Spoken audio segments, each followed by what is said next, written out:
वाटत असताना मला त्यांचं आश्चर्य वाटतं.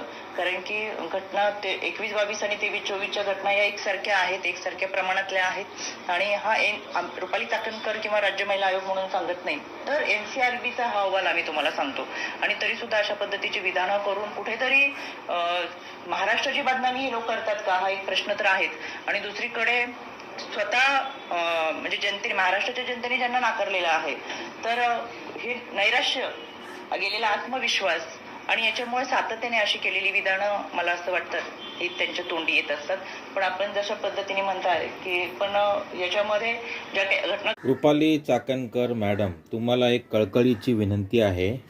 तुम्ही बाईट देण्यापेक्षा तुम्ही आतापर्यंत किती केसेस, तुमच्या महिला आयोगाकडे किती केसेस आल्या आहेत, त्याच्यापैकी तुम्ही किती केसेस निकाली काढल्या आहेत, त्याचा अहवाल तुम्ही जर जनतेसमोर ठेवलात तर माझ्या मते ते खूप बरं होईल. तुम्ही बाकीच्यांमध्ये बाईट देण्यापेक्षा स्वतः किती कामं केली ते महाराष्ट्राच्या जनतेला दाखवावं, अशी माझी तुम्हाला विनंती आहे. नाहीतर तुम्ही बाईट देऊ नका. तुमच्याकडे जेवढ्या केसेस आलेल्या आहेत पहिले ते निकाली काढा.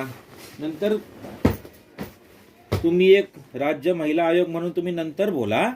हे जे बाईट देताय ना अहवाल तुम्ही आतापर्यंत तुम्ही स्वतः केस किती निकाली काढल्या आहेत ना, त्याचा अहवाल तुम्ही राज्य सरकारला देण्याच्या ऐवजी महाराष्ट्राच्या जनतेला द्यावा, ही तुम्हाला विनंती आहे.